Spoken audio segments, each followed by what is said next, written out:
घनश्याम बहुत दिन बीत गए।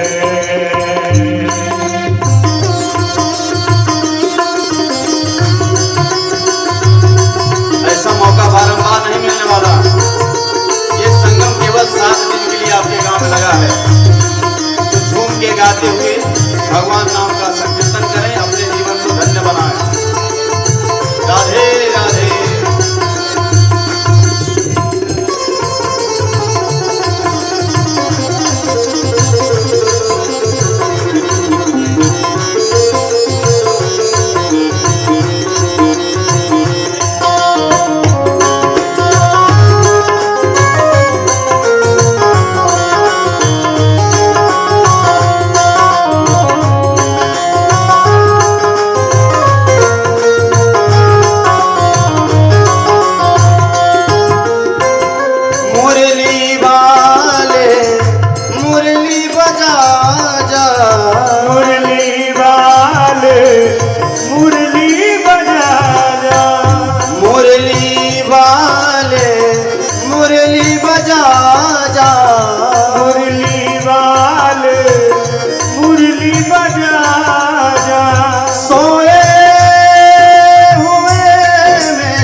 मन मंदिर में रास रचा जा।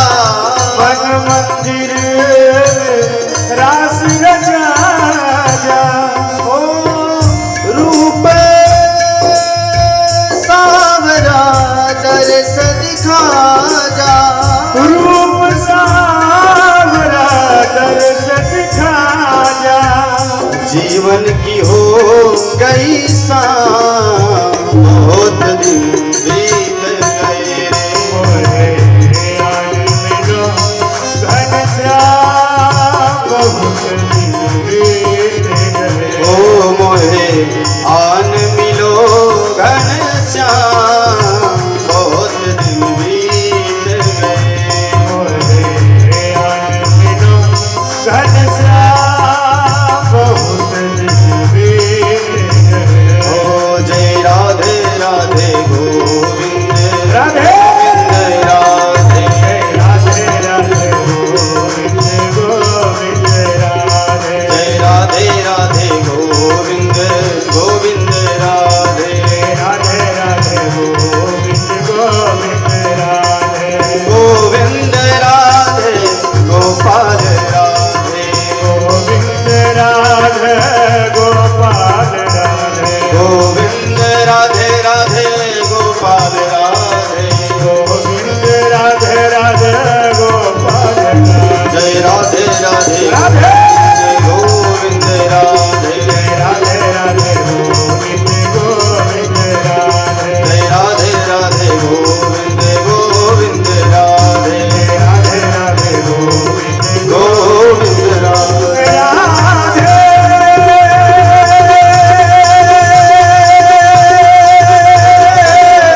जन्माद्यस्य यतोऽन्वयादितरतः चार्थे स्वभीजस्वरा तेने ब्रह्महृदाय आदिकवये मुह्यन्ति यत्सूरयः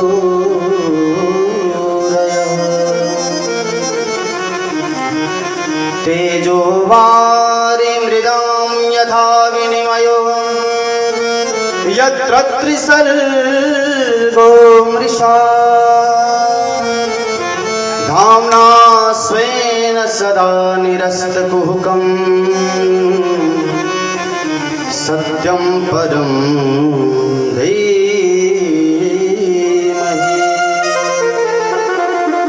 धर्मः प्रोज्झितकैतओत्र परमो निरमत्सराणां सदा वेद्यं वास्तवमत्र वस्तु शिवदम् तापत्रयोन्मूलनम्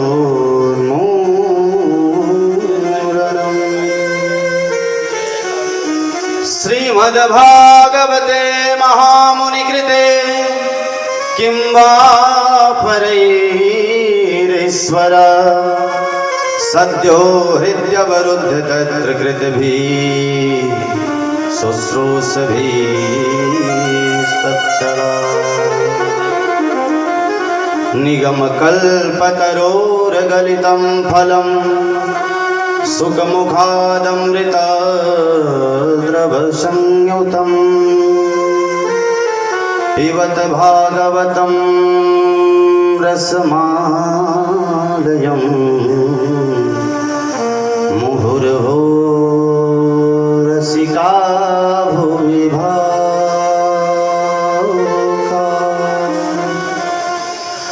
मुहुर्भुवो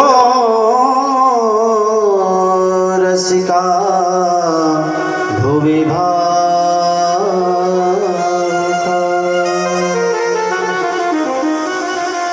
परम मंगलमय भगवत स्वरूप श्रीमद् भागवत महापुराण सप्ताह ज्ञान यज्ञ में विराजमान सभी भक्तगण, भक्त चरण अनुरागियों, विद्वद्गण एवं सभी श्रोता समुदाय, कल हमने भागवत का महात्म्य सुना। भागवत क्या है? भगवता प्रोक्तम भागवतम। भागवत सुनने से लाभ क्या है? भक्ति, ज्ञान और वैराग्य भी पुष्ट होते हैं और धुंधकारी जैसे पाप परायण भी जो प्रेत है वो भी पावन पुनीत बन जाता है। श्रीमद् भागवत महापुराण में 335 अध्याय, 18,000 श्लोक और 12 स्कंध हैं। भागवत क्या है? बोले ब्रह्मसूत्र की व्याख्या है। जन्माद्यस्य यतः, मतलब अस्य विश्वस्य यतस्मात् जन्मस्थिति भंगा भवन्ति तस्मै। ब्रह्मसूत्र का पहला सूत्र है अथातो ब्रह्म जिज्ञासा और दूसरा सूत्र है जन्माद्यस्य यतः। तो ब्रह्म सूत्र के इस द्वितीय सूत्र से ही भागवत का शुभारंभ हुआ। तो पहले श्लोक में व्यास जी कहते हैं किम ध्येयम, हम किसको ध्यावें। दूसरे श्लोक में किम गेयम, किसको गावें। और तीसरे श्लोक में किम पेयम, क्या पीवें। तो इसमें निष्कपट परम धर्म का निरूपण किया गया है। जन्माद्यस्य यतः, इसी सूत्र से भागवत का शुभारंभ होगा। इसमें ध्यान कर रहे हैं भगवान। किसका ध्यान कर रहे हैं? सत्यम परम धीमहि।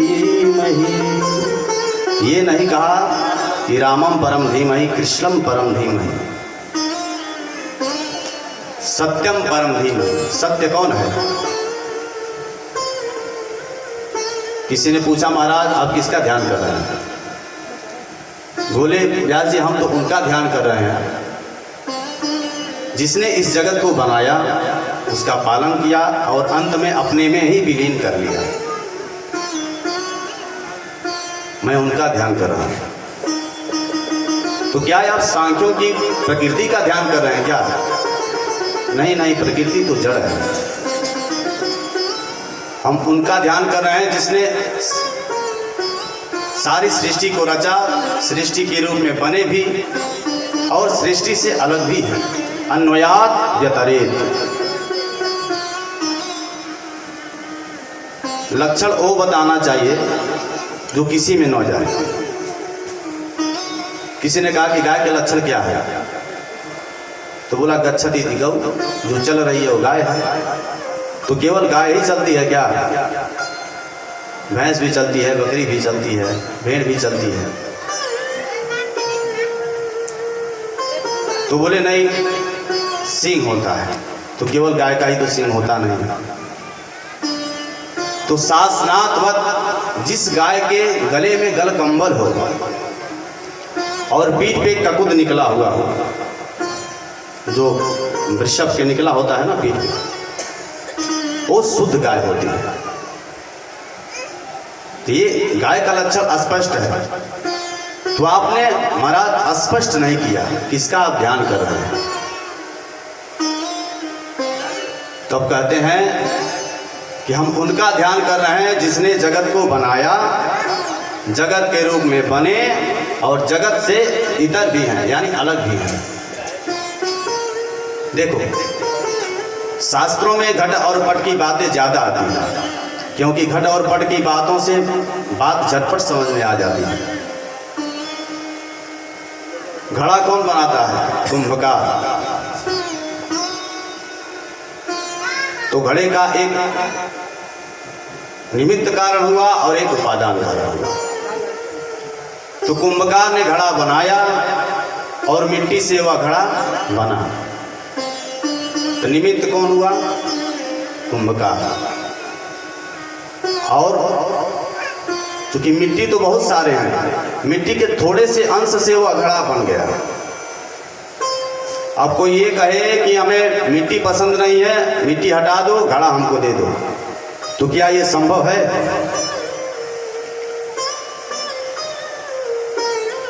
अब कोई ये कहे हमें मिट्टी दे दो, घड़ा नहीं चाहिए, तो पटक तो फूट गया। ठीक उसी प्रकार हमारे जगदीश्वर हैं। जगत को जिन्होंने बनाया, जगत के रूप में बने और जगत से अलग भी है।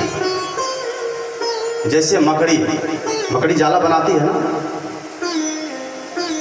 तो स्वयं बनाती है, स्वयं रचती है और उससे पृथक भी है।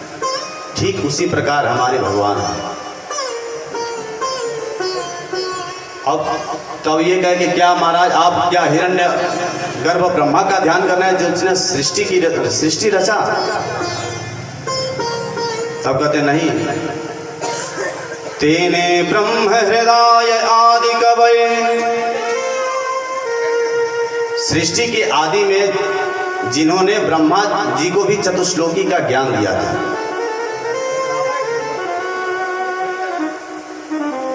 सृष्टि रचने वाले तो विधाता ही हैं। ब्रह्मा जी को भी जिसने रचा था, हम उनका ध्यान कर रहे हैं।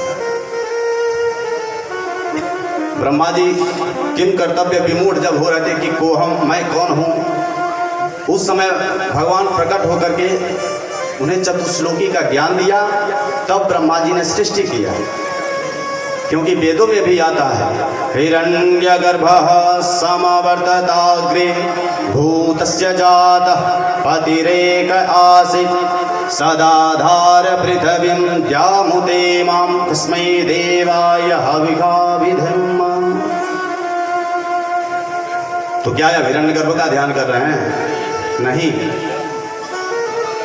मैं उनका ध्यान कर रहा हूं जिसने ब्रह्मा को भी बनाया और जिसने ब्रह्मा को भी वेद पढ़ाया। किसी ने कहा कि ब्रह्मा जी कब बैठ के भगवान के पास गणानांत्वा पढ़ने गए थे? तो बोले नहीं, तेने हृदय संकल्पेन ब्रह्म तेन, हृदय से संकल्प के द्वारा वेद दिया ब्रह्मा जी को। उनकी तो कृपा ये है कि ध्रुव जी तो कुछ भी नहीं जानते थे, अपना शंख कपोलों पे छुआ दिया, ध्रुव जी के सारे वेद वेदांत याद हो गए। यहाँ की तो हृदय की बात है, तो हृदय से संकल्प दिए। अन्वयात् व्यतरे अभिज्ञ स्वराट जन्माद्यस्य यतोन्मयादितरतः चार्थेष्वभिज्ञ स्वराट तेने ब्रह्म हृदय आदि कवये मुह्यन्ति यत् सूरयः। वेदों के तात्पर्य को जानने में बड़े बड़े विद्वान मोहित हो जाते हैं। वेद की बात बड़ी जटिल है, समझ नहीं आती है। बड़े बड़े वेद में लिखा है कुछ और, अर्थ कुछ और होता है। जैसे एक ठाकुर जी थे, धन संपत्ति वैभव बहुत ज़्यादा था,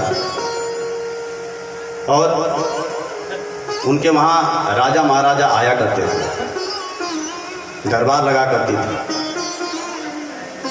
तो ठाकुर जी को एक आदत बहुत गलत लग गई थी, माड़ पीने का। माड़ तो सभी लोग जानते ही नहीं। तो चोरी चोरी पीते थे। भाई हम इतने बड़े आदमी हैं, कोई जान लेगा कि ठाकुर साहब माड़ पीते हैं तो बेइज्जती हो जाएगी। तो इसलिए घर में ही छिप छिप के माड़ पीते थे। धान से जो माड़ निकलता है, पहले ज़माने में माताएं निकाला करती थी। एक दिन क्या हुआ कि सारे राज दरबारी आ गए, दरबार लग गया, मीटिंग शुरू हो गया, और ये बना दिए गए अध्यक्ष में। तब तक सेठ जी की पत्नी चावल बना रही थी, और चावल बना करके धान से मार निकाली, चावल से मार निकाल करके कटौता में रख दी, और बेटा से कहीं, बेटा जाओ ठाकुर साहब को बुला लाओ, माल ठंडा हो जाएगा। और माल जब ठंडा हो जाएगा तो ठाकुर साहब गुस्साएंगे कि माल निकला और हमें बताया तक नहीं तुम लोग। ठाकुर साहब का बेटा जब आके देखता है तो राज दरबार में बैठे हैं, और किसी के सामने मैं ऐसी बात कहूँगा तो बेइज्जती हो जाएगी हमारे पिताजी की। तो उन्होंने एक योजना बनाया, उपाय। मैं ठाकुर साहब को नहीं बताऊंगा तो मेरी माता जी नाराज हो जाएंगी कि अभी तक तुमने ठाकुर साहब को बुला के क्यों नहीं लाया। तो साहित्यिक भाषा में, पिताजी धानुपुर से माड़ू जी आए हैं, कठौता घाट पे बैठे हैं, जल्दी से चलिए नहीं तो शीतलपुर को चले जाएंगे। वहाँ पे बहुत सारे लोग बैठे थे, लेकिन बात समझे केवल ठाकुर जी। और लोगों ने समझा कि कोई धानुपुर कोई गांव होगा, धानुपुर मालूपुर को आए होंगे, कठौता घाट पे ठहरे होंगे, ठाकुर साहब नहीं जाएंगे तो शीतलपुर को चले जाएंगे। तो जो वेद जो गुरु परंपरा से पढ़ा है वो समझ जाता है। तो ठाकुर साहब ही केवल वहाँ पे समझे, अन्य कोई नहीं समझे। तो बड़े बड़े सूर्य विद्वांस सब लोग व्यामोहित हो जाते हैं। वेद की भाषा कोई बहुत जटिल है, नहीं समझ में आता है। तेजो वारि मृदाम यथा विनिमयो यत्र त्रिसर्गो मृषा। जिस प्रभु के सत्य सत्ता के प्रभाव से ये असत जगत भी सत्यवत प्रतीत होता है। जगत झूठा है पर माया इसे सच्चा दिखाती है। भगवान सच्चे हैं तो भगवान को झूठा दिखाती है। आपने देखा होगा भीषण ग्रीष्म ऋतु में सड़क पे गाड़ी चलाते समय सड़क पे पानी भरा भरा नजर आता है। आप लोगों ने प्रतीत किया होगा। ग्रीष्म ऋतु में प्रचंड मारदंड के प्रभाव से संतप्त तपती हुई सड़क पे वो जब धूप दिखता है पानी के समान, उसको कहते हैं मृग मरीचिका, मृग तृष्णा। इसी प्रकार ये माया है। सुख तो सब देखता है पर सुख होता किसी को नहीं। अब ये कोई गरीब है तो सोचता है कि हम साइकिल ले लें, साइकिल से चला जाए, पैदल चलते चलते थक जा रहा है। कुछ और समय बीता तो सोचा कि इसमें मोटर लग जाए, मोटरसाइकिल हो जाए। तो मोटरसाइकिल का फिर कुछ दिन और बड़ा हुआ तो ये सोच रहा है कि अब ठंडी लग रही है, लू लग रहा है, क्यों ना एक कार बढ़िया होता ना तो बहुत बढ़िया। तो ये सुख सामग्री तो पूरी जिंदगी भर करता जाएगा लेकिन फिर भी उसे सुख नहीं मिलेगा।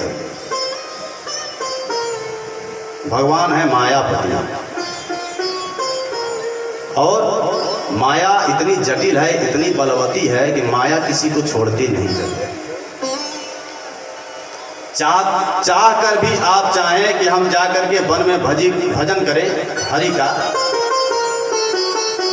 तो ये माता पिता पुत्र आदि के रूप में आपको जकड़ लगे, अरे पिताजी कहाँ जाते हैं, घर में किसी बात की कमी है क्या? चलिए आप जो कहेंगे जैसे रहेंगे वैसे आप रहिए, वन में जाने की क्या जरूरत है? तो ना गृहे सुखम ना बने सुखम, कहीं उसे सुख नहीं मिलना। भगवान है जादूगर। जादूगर देखे ना आप लोग, रुमाल से कबूतर निकाल देता है, पैसा निकाल देता है, लेकिन उसका रहस्य उसका केवल जमूड़ा जानता है और कोई नहीं जानता।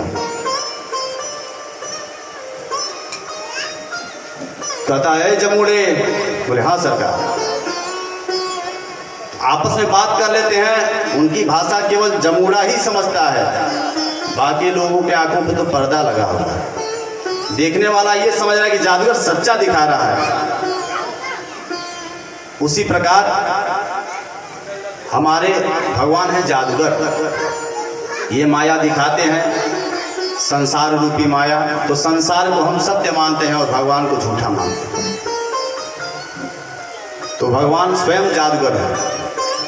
नटकृत विकट कपट खगराया, नटकृत विकट कपट खगराया, नटकृत विकट कपट खगराया, नटकृत विकट खगराया, नट सेव कहीं न व्यापे माया,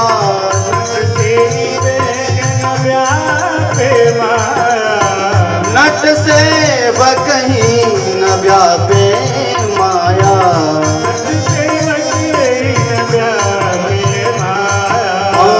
नटकृत विकट कपट खगराया,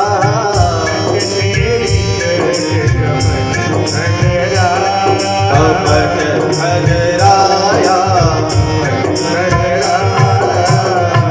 तो भगवान तो स्वयं नटवर लाल है, उनकी लीला किसी को समझ में नहीं आती। तो इसी प्रकार सुख है, सुख है नहीं पर दिखता है। तेजो वारि मृदाम यथा विनिमयो यत्र त्रिसर्गो मृषा, धाम्ना स्वेन सदा निरस्त कुहुकम। और जब इस माया का परे हो जाएंगे ना, माया देखो वास्तव, इसमें श्री व्यास जी ने वास्तव शब्द का निरूपण किया है। तो वास्तव में 3 शब्द आते हैं, वास्तव जीवा, वास्तव माया, वास्तव जगत। जीव जगत और जगन्नाथ, ये वास्तव वस्तु है। और वास्तव में जब भगवान का बोध कर लेंगे भगवान सत्य है तो शिवदम, तुम्हारा कल्याण हो जाएगा। कल्याण हुआ कि नहीं हुआ तो त्रापत त्रयोन्मूलनम, तत्काल प्रभाव से आपको तीनों ताप समाप्त हो जाएंगे, दैहिक दैविक भौतिक तापा। तत्काल प्रभाव से समाप्त हो जाएगा। देखो, एक होता है मुक्ति और एक होता है मोचन। आपको बुखार हुआ, गए दवा ले लिए, खा लिए, आराम हो गया, ये इसका हो गया मोचन, मुक्ति नहीं मिली। डॉक्टर बता दिया कि भाई आपको इतना समय दवा चलाना है, तभी आप ठीक हो जाए। जो तब 10 दिन की दवाई दे देता है, आप ठीक हो जाते हैं, पूरी तरह से स्वस्थ हो जाते हैं, तब उस रूप से आपको मुक्ति मिल जाती है। ठीक उसी प्रकार हमारे जब भगवान का बोध हो जाएगा आपके हृदय में, ये कब होगा? अभ्यास से होगा। निरंतर जब हम अभ्यास करेंगे भगवान को देखने की, प्रायः मूर्ति जब कोई देखता है तो कहती है अरे ये तो जयपुर की मूर्ति है, ये कहाँ से लाई? बहुत सुंदर मूर्ति है, कितने की है? उसमें भगवान नहीं दिखेंगे आपको, ये दिखेगा कि संगमरमर का है कि लोहा का है कि पत्थर का है, भगवान नहीं दिखेंगे। जब तक आप प्राण प्रतिष्ठा करके मंदिर में स्थापित नहीं करेंगे तब तक आपको भगवान नहीं दिखेंगे। तो ये तो बहुत लंबी बात हो गई, ये MA की पढ़ाई हो गई, ब्रह्म को जान लेना। तो पहले आप ठाकुर जी को मूर्ति में देखने की प्रयास करो। जब आप मूर्ति में देख लेंगे तो संतों में ठाकुर जी को देखिए। हमारे ऋषि भी विचित्र शास्त्र भी बनाए हैं। कोई छोटा बालक आ गया तो उसे अरे व्यवहार में अरे हमारे बाल गोपाल आ गया, तो डायरेक्ट संबंध भगवान से जुड़ रहा है कि नहीं?